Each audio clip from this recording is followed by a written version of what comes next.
কি রেজাল্ট নিয়ে কনফিউশন আছে? হ্যাঁ, আমরা পড়াশোনা কিতে আসি না ভুলে গেছি সব কিছু? পড়াশোনা শুরু করছো? তোমার না চোখের সমস্যা ছিল? চোখ ঠিক হয়েছে? কোন পাশেরটা?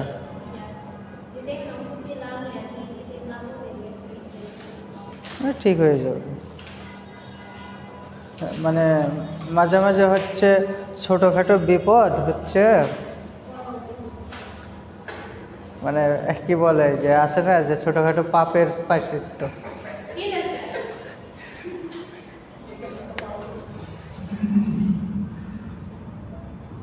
আমরা তো ডিটারজেন্ট শেষ করে দিয়েছিলাম না?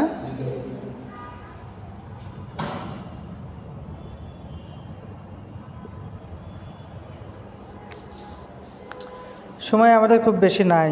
তোমরা অলরেডি 15 দিন পড়াশোনার বাইরে, এবং এটা তো পরীক্ষা শেষের পরে মনে হয় সেকেন্ড উইক, তাই না? 10 দিন পরে আমরা ক্লাস আসছি, 10-12 দিন পরে। তো অলরেডি 3টা ক্লাস আমরা মিস হয়ে গেছে, এই জন্য গল্প গুজব করার মতো সময় আর আমাদের নাই। হয়তো পরীক্ষা শেষে অথবা প্রথম দিকের ক্লাসগুলোতে একটু গল্প টল্প করা যায়, কিন্তু সেই সময় সুযোগটা আমাদের সেই সময় সুযোগ নাই। ঠিক আছে, আমাদের সরাসরি পড়াশোনায় চলে যেতে হবে। প্রথমে দেখো সিনজিং, এটা একটা চ্যাপ্টার। এটা কি? একটা প্রসেস, ওয়েট প্রসেসিংয়ের preparatory process, fabric preparatory process for dyeing.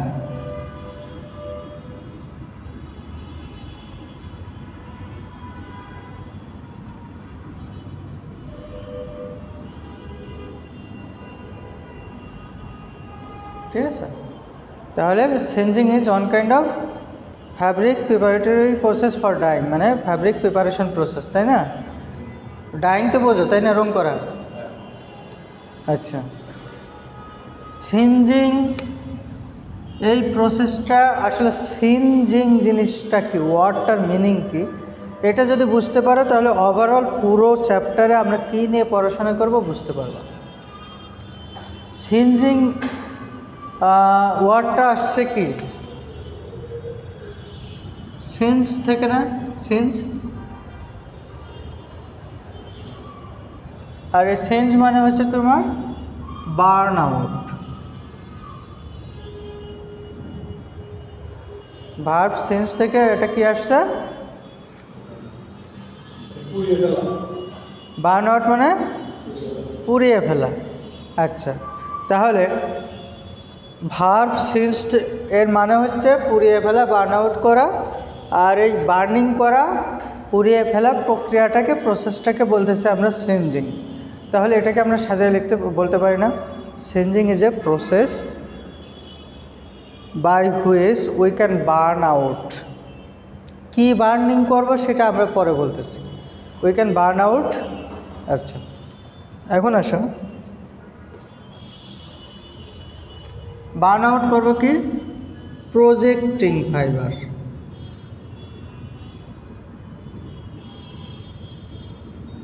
Fibre অথবা hairiness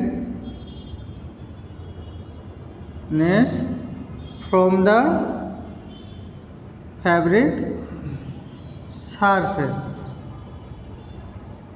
জিনিসটাকে বুঝতে পারছো? তাহলে বুঝছো কি করতে হবে? সিনজিং is one kind of mechanical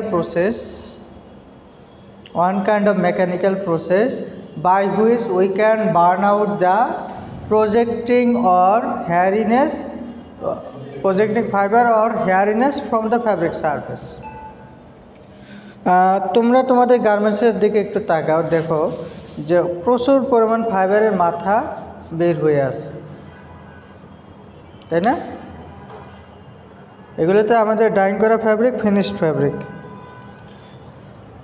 কিন্তু একদম গ্রে ফ্যাব্রিকটার যদি আমরা লোমের কথা চিন্তা করি, নিটিং মেশিন অথবা লোমের কথা চিন্তা করি, তাহলে যে ফ্যাব্রিকটা পাই আমরা, সেই ফ্যাব্রিকের সারফেসে প্রচুর পরিমাণ এরকম ফাইবারের মাথা বের হয়ে থাকে, ফাইবারের মানে কিছু পার্ট বের হয়ে থাকে। নর্মালি যদি আমরা একটু চিন্তা করি, একটা ইয়ার্নকে যদি আমরা একটু বড় পরিসর করে দেখি সুতা, তাহলে এইরকম এটা একটা এক টুকরো সুতা। আচ্ছা, এই সুতাটা তৈরি হয় কীভাবে? মানে অসংখ্য ফাইবার দিয়ে। যদি আমরা কটন থ্রেডের কথা চিন্তা করি অথবা কটন ইয়ার্নের কথা চিন্তা করি, তাহলে কটন ফাইবারের দৈর্ঘ্য এতটুকু। তো এইগুলিতে এভাবে পেঁচায় পেঁচায় তো তোমার ফাইবারটা হয়, তাই না? ইয়ার্নটা হয় অসংখ্য ফাইবার পাট দিয়ে দিয়ে পেঁচিয়ে পেঁচিয়ে হয়। দেখো এই যে ফাইবারের মাথাটা আসে না, বের হয়ে আসে না, এইরকম দুই পাশেই বের হয়ে থাকে। দুই পাশেই ফ্যাব্রিকের দুই পাশেই এই ফাইবারের মাথাগুলো বের হয়ে থাকে। এটাকে আমরা বলি প্রজেক্টিং ফাইবারস, এই অংশটাকে। অথবা এটার কারণে হেয়ারিনেস হয়। তোমরা কাপড়ে অনেক সময় দেখো না যে কি হয়, কাপড়ের যে গুটি ওঠে, ববলেন ওঠে, হ্যাঁ, হেয়ারিনেস থাকে, দেখতে খারাপ দেখায়। কিছু গার্মেন্টস আছে না, বিশেষ করে যদি তোমরা সিঙ্গেল জার্সি কটন ফ্যাব্রিকগুলো দেখো, টি শার্টগুলো দেখো, সেগুলোতে কী হয় অনেক সময় এরকম সোয়েটারে যেরকম আসে এরকম ইফেক্ট দেখা যায়। হ্যাঁ, তো এটা হচ্ছে তোমার প্রজেক্টিং এবং হেয়ারিনেস প্রজেক্টিং ফাইবার। এই ফাইবারগুলো এটাকে আরও বলে প্রোট্রুডিং ফাইবারও বলে।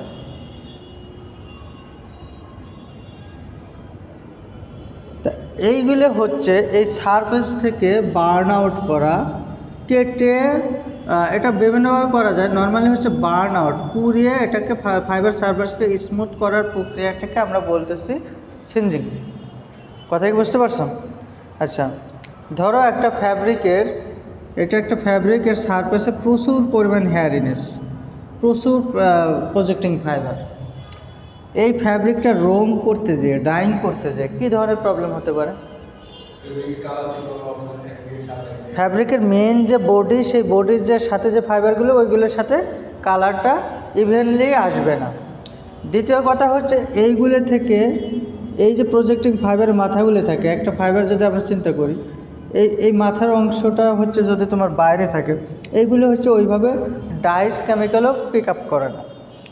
তো শেড ভ্যারিয়েশন হতে পারে, আনইভেন ডাইং হতে পারে। এবং ধরো কোনো একটা জিনিস উজ্জ্বল এবং অনুজ্জ্বল যদি হয়, একটা ব্রাইট আর একটা হচ্ছে ডাল, তাহলে তুমি কোনটা বেছে নেবে? ডাল বেছে নেবে না ব্রাইট বেছে নেবে? ব্রাইটটাকে সবাই বেছে নেয়। একটা গার্মেন্টস কিনতে গেলে আমরা যত ব্ল্যাক কালারই হোক, যত ডার্ক শেডই হোক, তারপর তার যদি মানে আসে না, ডার্কও অনেক কিছু হচ্ছে শাইনি একটা ইফেক্ট থাকে, একটা ব্রাইট ইফেক্ট থাকে, আর কিছু আছে একদম মেরমেরে অথবা ডাল। তো এই জায়গাগুলোতে দেখো, নর্মালি যখন লাইট থেকে রে পড়ে তখন কি হয়, স্মুথ সারফেস কী করে, রিফ্লেক্ট করে না? আর এইগুলি কি হয়, এগুলিতে জাস্ট হচ্ছে বিভিন্ন বিক্ষিপ্ত দিকে, এটা হচ্ছে অ্যাঙ্গেলটা ঠিক রেখে রিফ্লেক্ট হয়, আর একটা বিক্ষিপ্ত দিকে সরা যায়। তাহলে তখন এই সারফেসের যে ম্যাটেরিয়ালটা, সেটা দেখতে অনেকটা ডাল হয়। আর এরকম যদি সারফেস ক্লিন হয় তাহলে সেটা অনেক ব্রাইট, মানে রিফ্লেকশন অনেক বেশি হয়ে থাকে। তাহলে তুমি এত কষ্ট করে তুমি কাপড় রেডি করে রং করবা, গার্মেন্টস বানাবা তোমাকে দেখতে সুন্দর লাগার জন্য, তা সেটা যদি না হয় তাহলে তুমি আসলে ওই গার্মেন্টসটা কিনবা না। আর গার্মেন্টস যদি না কেনে কাস্টমার, তাহলে টেক্সটাইল ইঞ্জিনিয়ার তাহলে কি করবে? ইন্ডাস্ট্রি কি করবে? তাই না? এই জন্য হচ্ছে আমাদের এই সারফেসটাকে, এই প্রজেক্টিং ফাইবারগুলোকে রিমুভ করতে হবে। Singeing is one kind of process to remove that projecting, protruding or hairiness from the fabric surface by the application of different types of mechanical process. It can be cut off, burn out, অথবা কি বলে burn out, cut off, এই দুটি। এটাকে আমরা বলতেছি কি সিনজিং। বুঝতে পারছো? আচ্ছা, এখন আসো অবজেক্টিভস অ্যান্ড অ্যাডভান্টেজেস।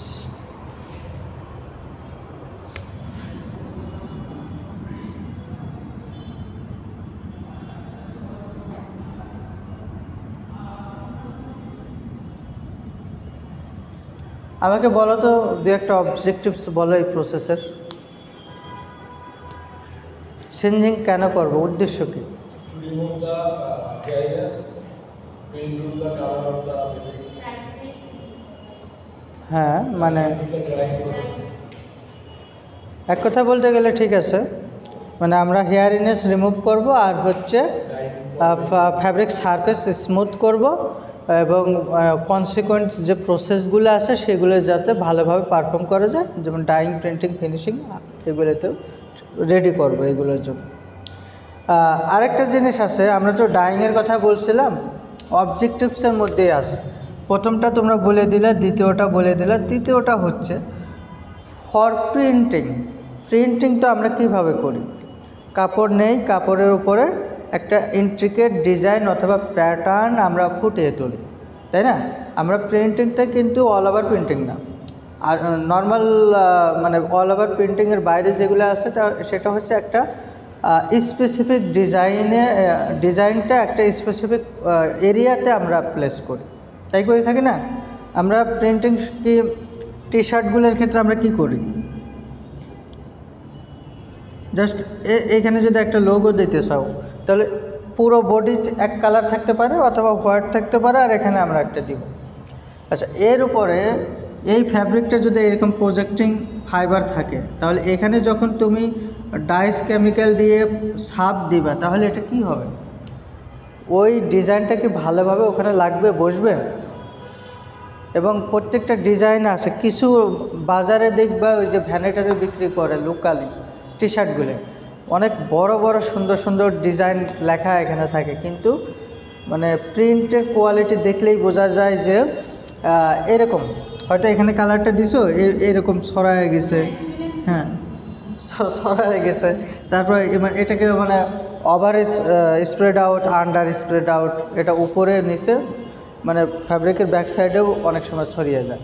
তো এই জিনিসগুলো হচ্ছে তোমার প্রিন্টিং ফল্ট। আর সেটা কী কারণে হচ্ছে, যখন হচ্ছে তোমার এটার প্রিন্টিং রিলেটেড ইস্যু তো আছেই, পাশাপাশি হচ্ছে এই প্রজেক্টিং ফাইবারগুলোর কারণে ডিজাইনটা অ্যাকুরেটলি, ইন্ট্রিকেটলি অথবা শার্প ওয়েতে হচ্ছে না। আচ্ছা, এই শার্প ডিজাইন পেতে গেলে অবশ্যই সারফেসটা স্মুথ হতে হবে, আর সারফেস স্মুথ করতে গেলে আমাদের কী করতে হবে, সিনজিং করতে হবে অথবা রিমুভ করতে হবে হ্যারিনেস প্রজেক্টিং ফাইবার। তাহলে এগুলো হচ্ছে উদ্দেশ্য। প্রিন্টিং, ডাইং, পরবর্তী যত প্রসেস আছে সব প্রসেসগুলোকে ভালোভাবে পারফর্ম করার জন্য আমাদের সিনজিং করতে হবে। এখন আসো, হাউ মেনি টাইপস অফ সিনজিং?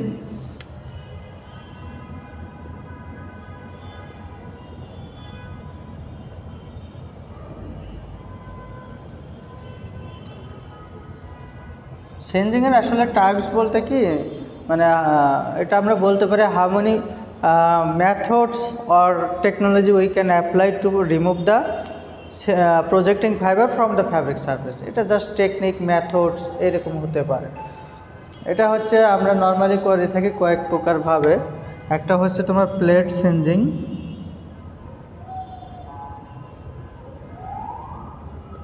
দুই হচ্ছে রোলার সিনজিং, তিন হচ্ছে গ্যাস সিনজিং।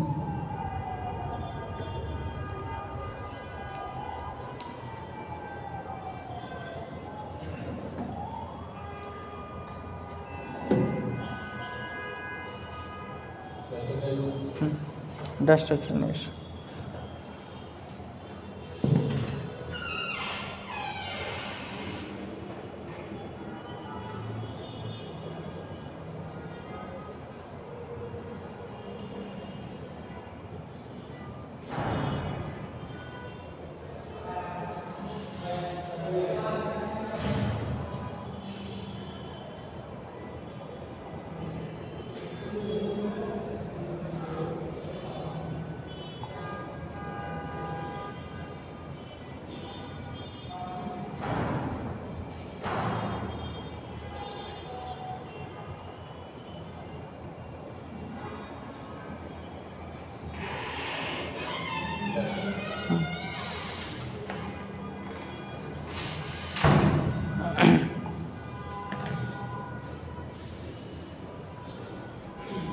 কনভোকেশনের ভলান্টিয়ার গ্রুপে আছো তোমরা? হ্যাঁ, তোমরা রোভার স্কাউট লিস্টে নাম দিছিলা কেন? হ্যাঁ,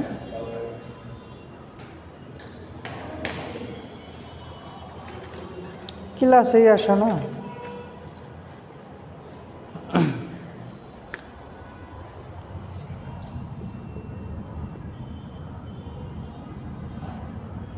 সিনজিং তো বুঝছো নাকি? খুবই সিম্পল জিনিস এটা।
দেখো প্লেট চেঞ্জিংটা সিম্পল কিনা। এই মেশিনের দুইটা ইম্পর্ট্যান্ট পার্ট অথবা কি বলে পার্টস বলি আর যাই বলি, একটা হচ্ছে তোমার রেড হিটেড কপার প্লেট থাকবে আর একটা বার্নার থাকবে। এই দুইটা হচ্ছে main parts. There are two main parts, one is burner, another is red heated copper plate. আচ্ছা, এইখানে যেগুলো দেখতেছো ফ্যাব্রিকটা তো এর উপর দিয়ে নিতে হবে, তাই না? এই জন্য গাইড রোলার। এটা হচ্ছে ফ্যাব্রিক রেড হিটেড কপার প্লেটের কন্ট্যাক্ট দিয়ে যাবে। নর্মালি একটা ফ্যাব্রিক যদি তোমার এরকম হেয়ারই থাকে, এটা যদি একটা প্লেট উত্তপ্ত প্লেটের উপর দিয়ে একটু ঘষা দাও, তাহলে এই প্রজেক্টিং ফাইবারগুলো পুড়ে যাবে না? ফাইবারের মাথাগুলো আছে, পুড়ে যাবে না? সিম্পল জিনিস। তাহলে এটা যদি আসো তোমার প্রসিডিউরের কথা আমরা বলি, তাহলে সেক্ষেত্রে আমরা বলতে পারি যে এখানে জাস্ট হচ্ছে একটা ডাবল বার্নার থাকে এবং একটা কপার হিটেড প্লেট থাকে দুইটা বার্নারের উপরে, এবং কপার হিটেড প্লেটটা যখন হচ্ছে রেড কালার ধারণ করবে তখন হচ্ছে ফ্যাব্রিকটা এর উপর দিয়ে পাস করা হবে, এবং ফ্যাব্রিকটার স্পিড থাকবে 125 থেকে 150 মিটার পার মিনিট।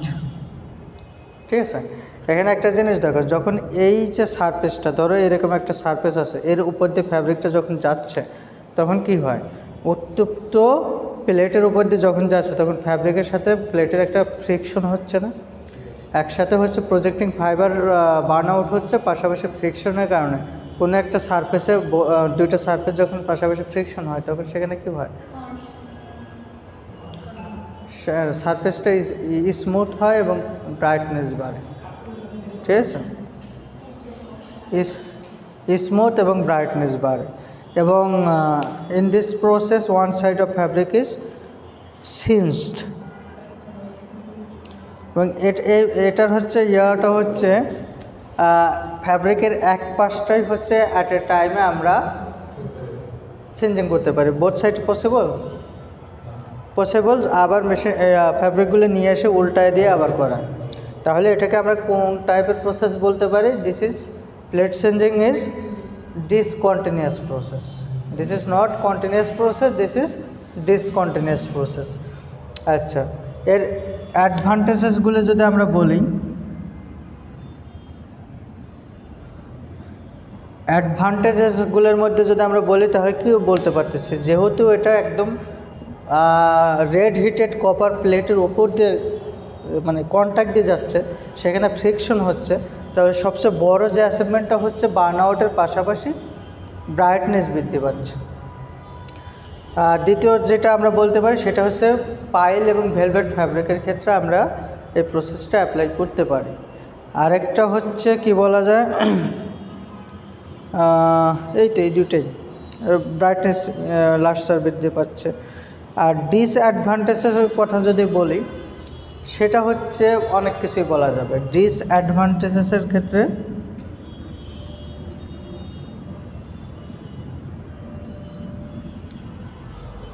দেখো, আমি ডিসঅ্যাডভান্টেজ একটা বলেছিলাম, মনে আছে? ওয়ান সাইড ফ্যাব্রিক এবং ডিসকন্টিনিউয়াস প্রসেস। কি বলেছিলাম? Discontinuous process. এটা কন্টিনিউ, এটা প্রোডাকশন হয় না, একটা সার্টেন লেংথের ফ্যাব্রিক করার পরে আবার এটাকে রিপ্রসেস করতে হয়, নতুনভাবে আবার উল্টায় করতে হয়।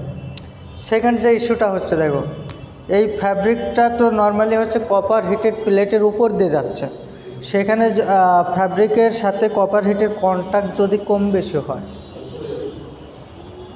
পুড়েও যেতে পারে। আবার কি হতে পারে, তোমার কিছু জায়গা প্রজেক্টিং ফাইবার নাও পুড়তে পারে, আনইভেন সিঞ্জিং হতে পারে। ফ্যাব্রিকটা যদি এরকম হয়, লেংথ উইথ যদি এরকম হয়, এটা হচ্ছে কপার প্লেটের উপর দিয়ে যাচ্ছে, যদি এরকম হয় যে এই বরাবর কোনো একটা জায়গা দিয়ে তোমার হচ্ছে কপার প্লেটটা ঠিক মতো উত্তপ্ত হয়নি, তাহলে এই ফ্যাব্রিকের এই বরাবর দেখা যাবে যে প্রজেক্টিং ফাইবারগুলো থেকে গেছে, তাহলে আনইভেন সিঞ্জিং হচ্ছে। আবার হতে পারে যে কোনো একটা সাইডে তোমার বেশি পরিমাণ হিট হয়ে গেছে, সেখানে ফ্যাব্রিক ড্যামেজ হয়ে যেতে পারে। এগুলো হচ্ছে তোমার ডিসঅ্যাডভান্টেজেস। এটা গেলে হচ্ছে আমাদের প্লেট চেঞ্জিং। মুছে দেব?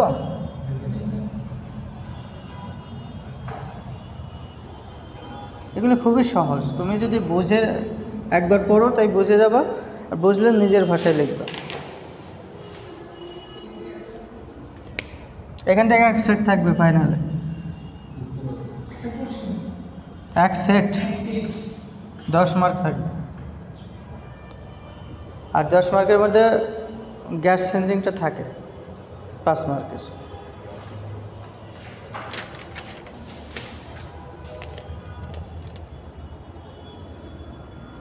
এটা কি?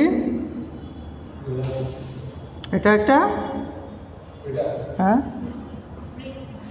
হ্যাঁ ডিম।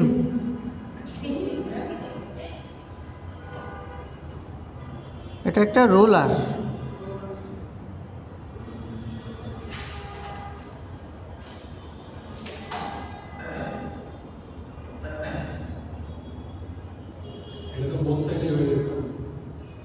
না, বোথ সাইড কেমনে হচ্ছে? এটা লোয়ার সাইড, সেটাই যে এটা, তবে এটা বলতে পারো ডাবল হচ্ছে, সেম ফেসে মানে টুইস্ট টাইম এটা হচ্ছে তোমার সিঞ্জিং হচ্ছে।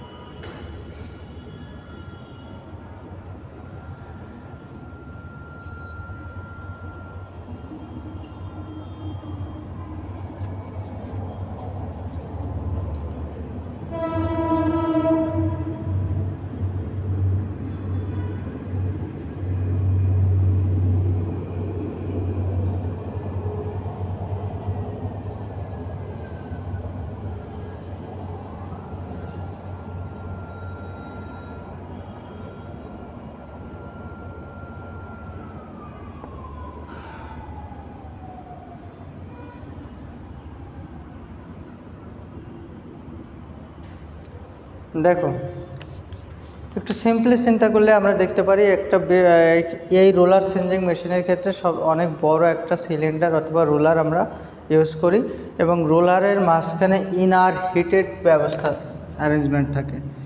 Cylinder with inner heated arrangement. কথা বুঝতেছ? এখানে তোমার পেট্রোল, কোল, কয়লা এগুলো দিয়ে জাস্ট রোলারটাকে হিটেড করার ব্যবস্থা থাকে। আচ্ছা, এখানে প্লেট চেঞ্জিং থেকে রোলার চেঞ্জিংয়ে ইউজ করার অথবা এই প্রসেসটা ডেভেলপ করার উদ্দেশ্য ছিল কি, ইউনিফর্মলি যাতে ফ্যাব্রিকের উইথ বরাবর সব জায়গায় সমানভাবে বার্ন আউট হয় এবং হিটটা যায়। এই সেন্ট্রালি যখন এটার হচ্ছে তোমার হিটেড করার ব্যবস্থা থাকে তখন পুরো রোলারের 4-5টা সমানভাবে উত্তপ্ত হবে। আচ্ছা,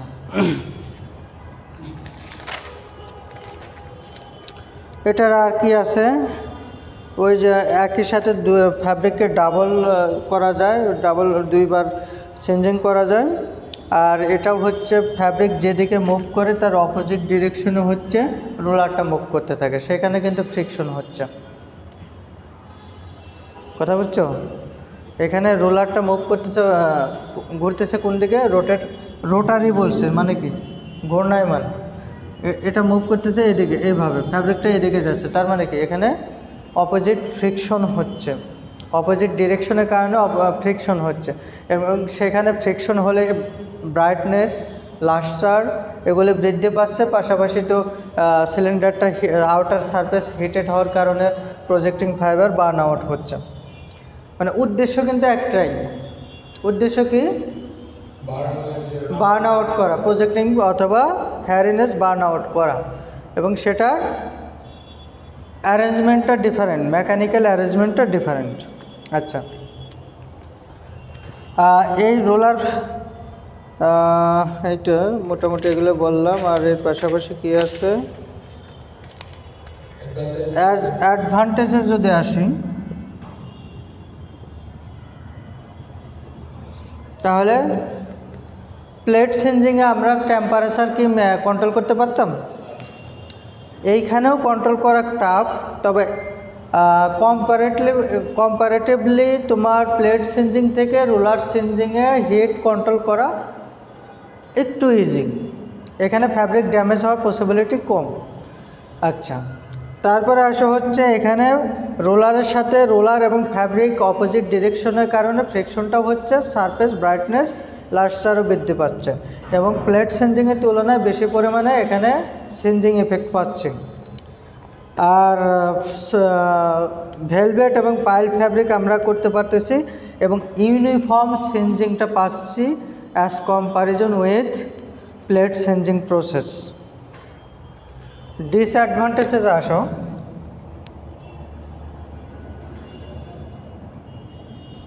আজকে ক্লাস 6টা পর্যন্ত।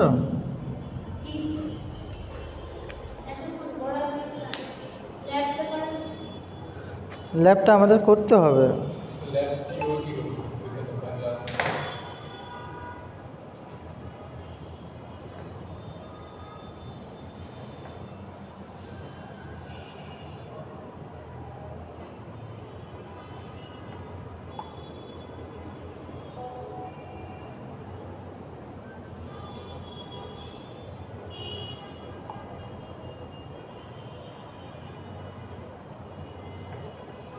কনভোকেশনাল রেজিস্ট্রেশন নিয়ে জীবন শেষ হয়ে যাচ্ছে, এক এক স্টুডেন্টের এক এক প্রবলেম।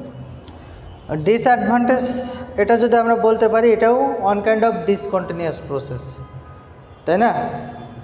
ফ্যাব্রিকে তো আমরা এক পাশটা পুরাতে পারতেছি, বোথ সাইড পারতেছি, বোথ সাইড পসিবল। যদি এইরকম আর একটা অ্যারেঞ্জমেন্ট এখানে লাগাই দিতে পারবো না, তাহলে একই সাথে ফ্যাব্রিকটা এখানে হয়ে এখানে একটা গাইড রোলার দিয়ে উল্টাই দিয়ে ফ্যাব্রিকটাকে উল্টাই দিয়ে আর একটা ফ্যাব্রিকের মানে অপর পাশকে আমরা চেঞ্জিং করে নিতে পারি। Due to over use small tiny groove created on the cylinder. যখন এই যে এরকম একটা সিলিন্ডারের উপর দিয়ে ফ্যাব্রিকটা এভাবে যেতে থাকে, রোলারটা এরকম থাকে, এরকম যেতে থাকে, তখন কন্টিনিউয়াসলি ফ্যাব্রিকটা যাইতে যাইতে, এটা তো মেটাল অথবা আয়রনের হয়ে থাকে, যাইতে যাইতে কী হয়, সেখানে ফ্রিকশন হয় না, লোহা ক্ষয় হয় না, তাই এক ধরনের টিনি গ্রুপ যেটা বলে খাস ভাস এরকম একটা ক্রিয়েট হয়, যেটার কারণে অনেক সময় আবার ইউনিফর্ম চেঞ্জিং হয় না, হিট লস হয়, অনেক প্রবলেম হয়। এটা গেল হচ্ছে তোমার রোটারি সিলিন্ডার অথবা রোলার চেঞ্জিং প্রসেস।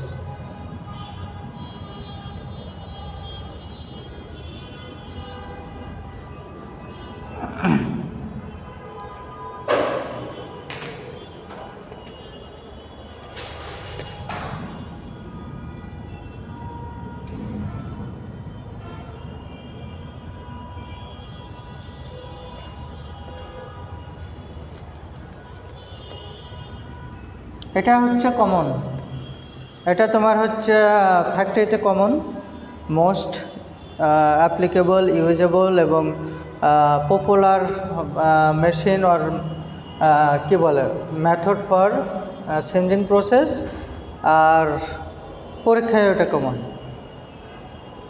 এটা থাকেই, নর্মালি থাকে এবং এটার মিনিমাম 5 মার্ক থাকে। ঠিক আছে, আর কত আনসার করতে হবে? 35 ফাইনালের জন্য, আর 35-এর প্রিপারেশন নেব।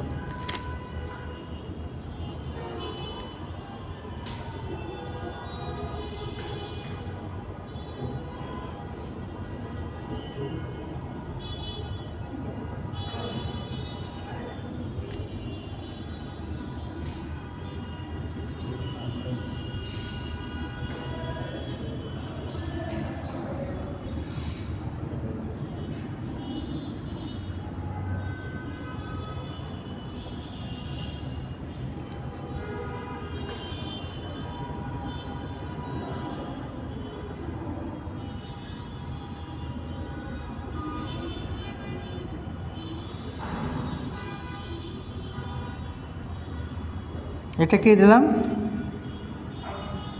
এটা ঢেউ দিয়ে দিলাম।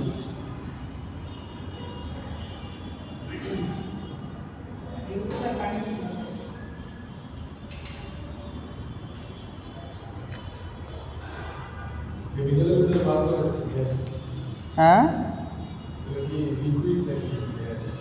কোনটা? আসতেছে সবই বলবো।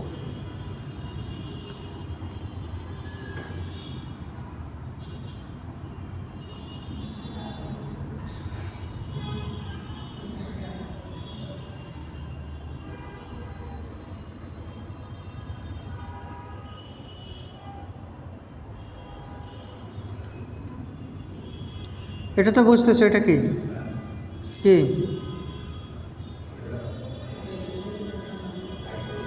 এটা কি এটা কি? হ্যাঁ, এটা কি? ব্রাশ। এটা কি?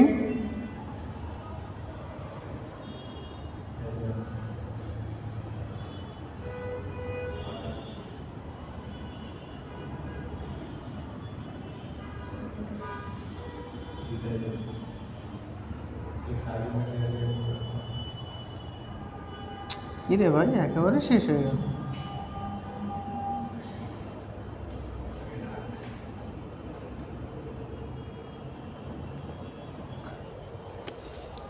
এই মেশিন কি আঁকাচ্ছ না তোমরা? কেন? আঁকাইলে তো তোমার প্র্যাকটিসটা হয়ে যায়। হ্যাঁ, পড়াশোনা করতে হবে তো। ক্লাসেই তো তোমার এই জিনিসগুলো বুঝে গেলে আর পরবর্তীতে প্রবলেম হবে না। মোবাইল রাখো, স্ট্যাটিক বাদ দাও।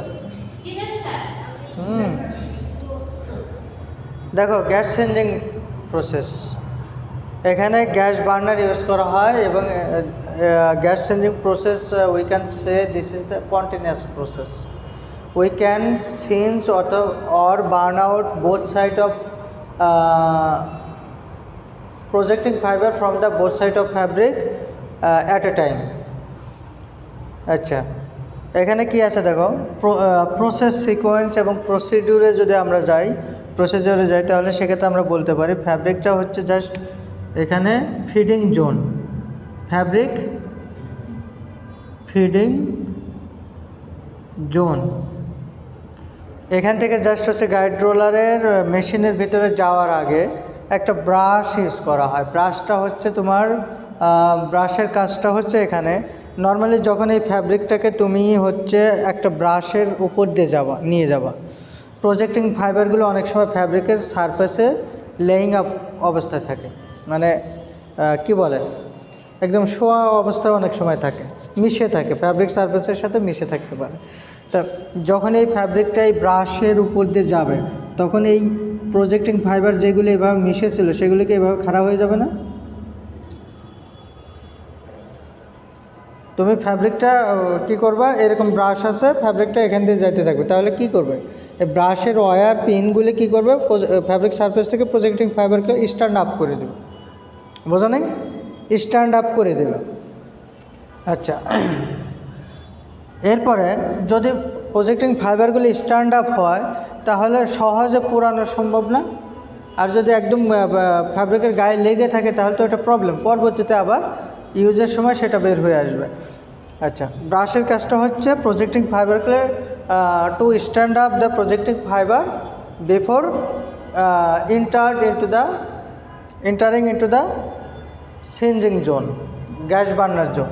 আচ্ছা, এরপরে কি হলো, ফ্যাব্রিকটা এভাবে আসার পরে এখানে গ্যাস বার্নার আছে। গ্যাস বার্নারের কাজ কি? গ্যাস বার্নার তো সেখানে তো আগুন ধরাইতো, ফায়ার, তাই না, ফ্লেম। এইখানে কন্টিনিউয়াসলি ফ্লেম প্রডিউস হয়। আমি যে এই জিনিসগুলো দিচ্ছি এটা হচ্ছে ফ্লেম। ফ্লেম মানে অগ্নিশিখা, আগুনের শিখাগুলো। এবং এইখানে কিন্তু এই যে ফ্যাব্রিকটা দেখো একটা স্পেসিফিক অ্যাঙ্গেলে দেওয়া হয়েছে, অ্যাঙ্গেল আছে না, এবং বার্নার অ্যাঙ্গেলও আছে। এই যে গ্যাস বার্নারগুলো তোমরা দেখো সেখানে কিন্তু এরকম ছিদ্র থাকে, তাই না, এবং এখান থেকে গ্যাস বের হয় এবং সেখানে তোমার ফ্লেম বের হয়। এই বার্নারের ছিদ্র যদি কোনোটা বন্ধ থাকে তা সেখান থেকে কী হয়, গ্যাস বের হয় না, ফ্লেমও বের হয় না।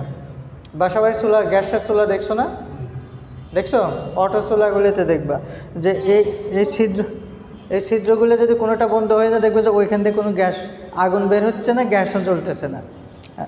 তা বিষয়টা হচ্ছে এই যে গ্যাস বার্নারের যে ফ্লেম বের হচ্ছে, গ্যাস বের হচ্ছে, ফ্লেমেরও একটা অ্যাঙ্গেল আছে।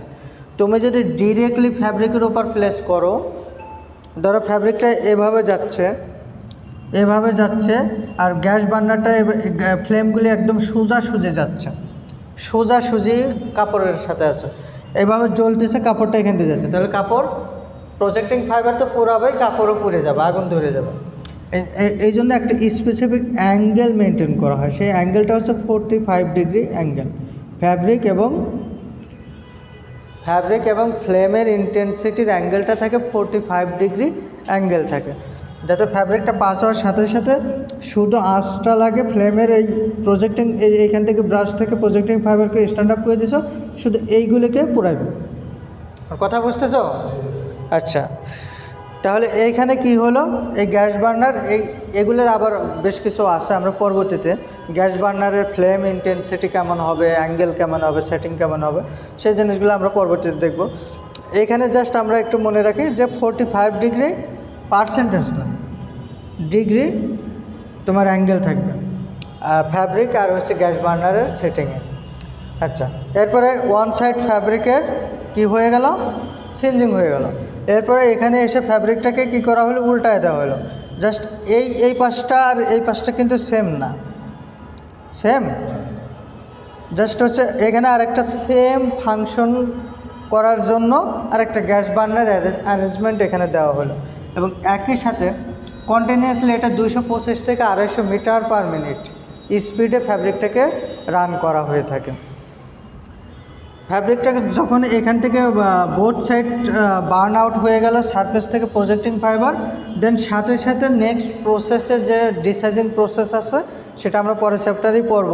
সেখানে হচ্ছে সেই ডিসাইজিং চেম্বারে পানির মধ্যে, লিকুইডের মধ্যে আমরা এটাকে রান করে দেব। কারণ হচ্ছে যখন এই প্রজেক্টিং ফাইবারগুলো পড়ে এইখানে যদি একটু ফ্লেম লেগে আগুন ধরে আস্তে আস্তে এটা পুড়তে পুড়তে ফ্যাব্রিকের বডিতেও চলে যেতে পারে, তাই না? তুমি যদি একটা জায়গায় আগুন ধরে দেখবে যে আগুনটা নিভতে নিভতেও অনেক সময় একদম নিচে চলে আসে। আচ্ছা, এটা পুড়তে পুড়তে অনেক সময় এখানে এসে ফ্যাব্রিক বডিটাকে বার্ন আউট করতে পারে। এই জন্য খুব দ্রুতই কী করা হয়, লিকুইড সলিউশনে নেক্সট প্রসেসের সলিউশনে প্লেস করে দেওয়া হয়। যদি এই ডিসাইজিং, এটা তো মানে কম্বাইন্ড প্রসেস হয়ে গেছে, আগে এরকম ছিল না। এর আগে কি করা হতো, সাথে সাথে পানিতে দিয়ে দেওয়া হতো অথবা সেখানে ওয়াটার স্প্রে করা হতো। সেঞ্জিং শেষ, ওয়াটার স্প্রে, ড্রপলেট আকারে ওয়াটার স্প্রে করা হতো, তখন ফ্যাব্রিকটা ঠান্ডা হয়ে যেত। কথা বুঝছো? এটা হচ্ছে গ্যাস চেঞ্জিং প্রসেস। এখানে বেশ কিছু বিষয় মনে রাখতে হয়, যেমন হচ্ছে কনসিডারেশন ফ্যাক্টরসগুলোর মধ্যে প্রথম যে ফ্যাক্টরসটা হচ্ছে, তোমাকে সিনথেটিক ফ্যাব্রিক গ্যাস বার্নারে করতে পারবে না। পলিস্টার, নাইলন সরি, এগুলো যদি তুমি এখানে করতে যাও তাহলে কি আগুনের তাপে গলে যাবে।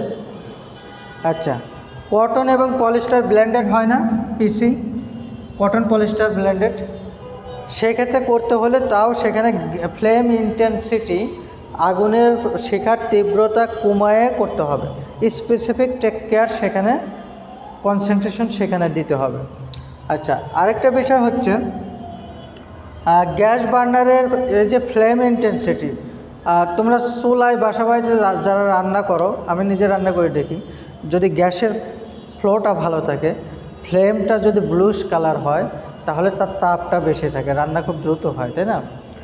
মানে ফ্লেমের ইন্টেন্সিটি বেশি পাওয়া যায় হচ্ছে যে একদম ব্লুইশ কালার ফ্লেমের কারণে। আচ্ছা, সেই বিষয়টা আমরা এখানে এনশিওর করব। পাশাপাশি যে বিষয়টা হচ্ছে সিনথেটিকের কথা বললাম, আরেকটা বিষয় হচ্ছে ফ্যাব্রিকের জিঙ্ক ক্লোরাইড, এগুলো নেক্সট ক্লাসে পড়বো আমরা। Zinc chloride, magnesium chloride free করতে হবে। যে ফ্যাব্রিকটা আমরা এই গ্যাস বা চেঞ্জিং প্রসেসে প্রজেক্টিং ফাইবারকে চেঞ্জিং করব, বার্ন আউট করব, সেই ফ্যাব্রিকে অবশ্যই যেন জিঙ্ক ক্লোরাইড অথবা ম্যাগনেসিয়াম ক্লোরাইড না থাকে। কারণ জিঙ্ক ক্লোরাইড কী করে, জিঙ্ক ক্লোরাইড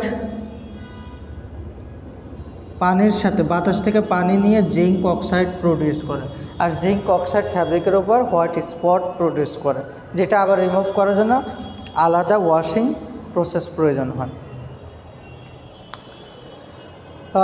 আর কি বলা যায়, অ্যাডভান্টেজেস, হ্যাঁ অ্যাডভান্টেজেস কি, both side of the fabric can be singed at a time. This is continuous process and uniform even singeing can be done. Heat control is difficult, but flame intensity can be controlled. আচ্ছা, ideal singeing process, কোশ্চেনটা যদি এরকম আসে, which is called ideal singeing process, explain the process, এরকম যদি একটু থাকে তাহলে সেক্ষেত্রে তোমার গ্যাস চেঞ্জিং প্রসেসটাই ডিসক্রাইব করতে হবে। এই চ্যাপ্টার শেষ করে দিয়েছে, শেষই মানে আর একটা টপিকস আছে।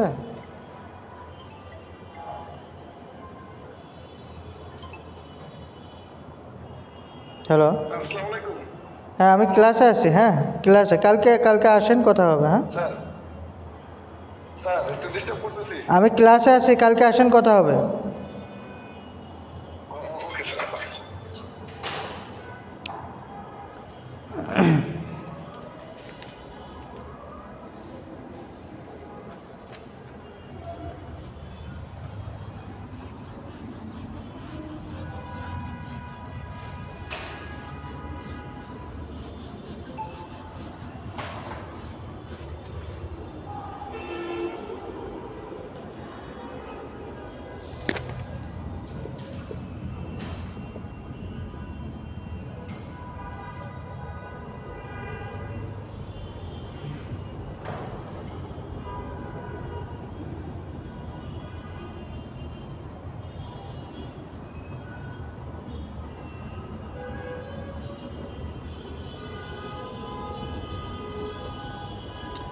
এটা আমি বলে ফেলছি অলরেডি। প্রথম যে বিষয়টা হচ্ছে জিঙ্ক ক্লোরাইড ফ্রি করতে হবে। ম্যাগনেসিয়াম ক্লোরাইড, জিঙ্ক ক্লোরাইড এটা কি করে, পানির সাথে বিক্রিয়া করে জিঙ্ক অক্সাইড প্রডিউস করে, প্লাস হচ্ছে হাইড্রোক্লোরিক, দুটাই হচ্ছে ক্ষতিকর ফ্যাব্রিকের জন্য। আর ফ্যাব্রিকের স্পিডটা মানে খুব কেয়ারফুলি মেনটেন করতে হবে যাতে ফ্লেমের ইন্টেন্সিটির কারণে ফ্যাব্রিকের ক্ষতি না হয়। 3 নম্বর হচ্ছে সিনথেটিক ফ্যাব্রিকের gas singeing is not suitable for synthetic fabric.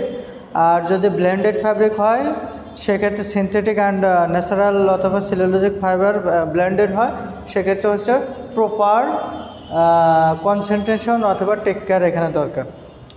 আর অনেক সময় কি হতে পারে, পাওয়ার ফেলারের কারণে হঠাৎ করে গ্যাস চেঞ্জিং মেশিন চলতেছে, পাওয়ার ফেলার হয়ে গেছে, তখন বার্নার চলতেছে, ফ্যাব্রিক চলতেছে না, তখন কি হবে, ধরো এখানে গ্যাস বার্নার জ্বলতেছে, আমি এখান থেকে ফ্যাব্রিকটা একটা গতিতে নিচ্ছি, এখানে ফ্যাব্রিক স্পিড এবং বার্নারের ইন্টেন্সিটি, ফ্লেম ইন্টেন্সিটি ইম্পর্টেন্ট। যদি এরকম হয়, ধরো এটা হচ্ছে বার্নার, এখান থেকে ফ্লেম যাচ্ছে, এখানে ফ্যাব্রিক যাচ্ছে, যদি এরকম হয় ফ্যাব্রিকটা প্রতি মিনিটে 1 মিটার যাচ্ছে, আস্তে আস্তে যাচ্ছে, তাহলে এখানে ফ্লেম ইন্টেন্সিটি যদি অনেক বেশি হয় তাহলে কি উড়ে যাবে ফ্যাব্রিকটা। এই জন্য হচ্ছে ফ্যাব্রিক স্পিড এবং ফ্লেম ইন্টেন্সিটি এটা হচ্ছে অ্যাডজাস্ট করে দিতে হয়, এটা হচ্ছে জাস্ট স্টাডি করে অথবা প্র্যাকটিক্যাল সেন্স থেকে অ্যাডজাস্ট করে দিতে হয়। এই সেই স্পিডটা আবার কীভাবে কিসের উপর ডিপেন্ড করে, তোমার হ্যারিনেসের উপর, কী পরিমাণ প্রজেক্টিং ফাইবার আছে। অনেক বেশি প্রজেক্টিং ফাইবার কিন্তু ফ্যাব্রিক 1 মিনিটে তুমি 500 মিটার পাস করে দিছো, মানে তাপই লাগে না, তাহলে পুড়বে কেমন। আচ্ছা, আবার এমন হতে পারে প্রজেক্টিং ফাইবার কম আছে, স্পিড তুমি কী করছো অনেক স্লো করে দিছো, তাহলে কি হবে, ফ্যাব্রিকটা পুড়ে যাবে, আগুন ধরে যাবে। আবার এমন হতে পারে যে ফ্যাব্রিক খুবই লাইট জিএসএমের অথবা খুব হালকা ফ্যাব্রিক, তুমি হচ্ছে গতি কমায় দিছো, তাহলে ফ্যাব্রিকের ক্ষতি হবে। আবার অনেক হ্যাভিয়ার ফ্যাব্রিক অনেক হাই জিএসএমের ফ্যাব্রিক, সেটা তুমি কি করছো স্পিড অনেক বাড়ায় দিছো, সেক্ষেত্রে প্রজেক্টিং ফাইবার পড়তেছে না, মানে চেঞ্জিং ভালো হচ্ছে না। তাই এই ফ্যাব্রিকের স্পিড এবং বার্নার ইন্টেন্সিটি, এই ফ্লেম ইন্টেন্সিটি, এই দুটাই হচ্ছে ডিপেন্ড করতেছে ফ্যাব্রিক টাইপের ওপরে এবং প্রজেক্টিং অথবা হ্যারিনেসের উপরে। আমার কথা কি বুঝতে পারছো? এগুলো হচ্ছে কনসিডারেশন ইম্পর্ট্যান্ট ফ্যাক্টরস কনসিডারিং। আচ্ছা, এরপরে আসো কী কী প্রবলেম হতে পারে সিনজিং প্রসেসের সময়, কী কী প্রবলেম হতে পারে। জাস্ট ইনকমপ্লিট সিনজিং হতে পারে। প্রথম যে প্লেট সিনজিংয়ের ক্ষেত্রে আমি বলছিলাম যে একটা স্পেসিফিক পোর্শন বরাবর যদি হিট না পায় তাহলে আনইভেন সিনজিং হতে পারে, ইনকমপ্লিট আনইভেন হতে পারে। তারপর হচ্ছে ফ্যাব্রিকের উইথ বরাবর, এইভাবে ফ্যাব্রিকটা বার্নারের উপর দিয়ে যাচ্ছে, উইথ বরাবর তোমার হচ্ছে আনইভেন হতে পারে, লেংথ বরাবর আনইভেন হতে পারে, এটা উইথ বরাবর, এটা লেংথ বরাবর। তো এই জিনিসগুলো হতে পারে হচ্ছে তোমার সিনজিংয়ের সময় এই ধরনের ত্রুটি হতে পারে, ফল্টস। ফাইনালি হচ্ছে তোমার রাইট ডাউন দ্য ডিফারেন্সেস। তাহলে আমরা কয়টা পড়লাম সিনজিং, প্লেট, রোলার, গ্যাস। এই 3টা সিনজিং প্রসেসের মধ্যে ডিফারেন্সিয়েশন অথবা ডিস্টিংগুয়েশন। আর ডিফারেন্সিয়েশন যদি আমরা বলি তাহলে plate singeing one side of the fabric can be singed, আর রোলারের ক্ষেত্রে ওয়ান সাইড, আর গ্যাস সিনজিংয়ের ক্ষেত্রে both side of the fabric can be singed. আচ্ছা, তারপর প্লেট সিনজিংয়ের ক্ষেত্রে আমরা বলতে পারি যে হিট ইউনিফর্মলি ডিস্ট্রিবিউট হয় না, ইউনিফর্ম সিনজিং পায় না। রোলারের ক্ষেত্রে কম্পারেটিভলি বেটার ইউনিফর্ম সিনজিং পাই, গ্যাসের ক্ষেত্রে মোটামুটি ইউনিফর্ম সিনজিং পাই। আর প্লেট এবং রোলার সিনজিংয়ের ক্ষেত্রে আমি ফ্রিকশনের কথা বলছিলাম, ডাইরেক্ট ফ্রিকশন হচ্ছে প্লেটে, এবং রোলারের ক্ষেত্রে হচ্ছে অপোজিট ডিরেকশনের কারণে ফ্রিকশন হচ্ছে, এই ফ্রিকশনের কারণে লাস্ট সার, ফ্যাব্রিকের লাস্ট সার ভালো পাচ্ছে, গ্যাসের ক্ষেত্রে এটা হচ্ছে না। আর প্লেট এবং রোলার সিনজিং এটা হচ্ছে not suitable for dyeing printing, মানে খুব একটা ভালো ইফেক্টটা আমরা পাইনি, কিন্তু গ্যাসের ক্ষেত্রে আমরা ডাইংয়ের জন্য ভালো সারফেস পাই। আর প্লেট এবং রোলার সিনজিংয়ের ক্ষেত্রে ব্রাশ ইউজ করি না, ব্রাশ ইউজ করছিলাম প্রজেক্টিং ফাইবারগুলোকে স্ট্যান্ড আপ করে দেওয়ার জন্য, আর গ্যাসের ক্ষেত্রে আমরা করেছিলাম যাতে আরও বেশিভাবে হেয়ারিনেস অথবা পজিটিভ ফাইবার রিমুভ করে দেওয়া যায়। না, এটা ছবি তুলে আমাকে আবার দিয়ে দাও। কাল ক্লাস আছে? আচ্ছা, তো চেঞ্জিং নিয়ে আর কোনো কোশ্চেন আছে? বুঝতে পারছো? সবচেয়ে সহজ নয় এটা?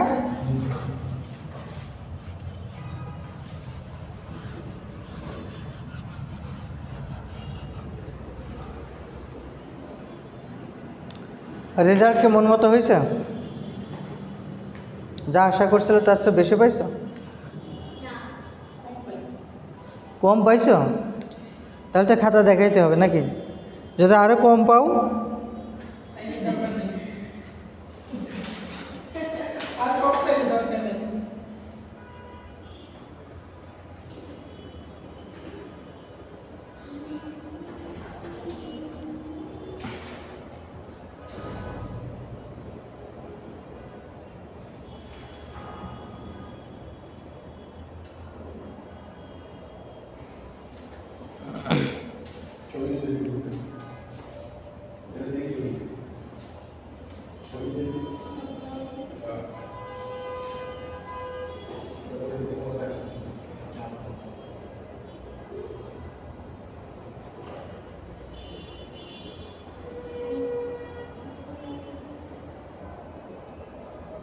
অ্যাটেন্ডেন্সটা দাও।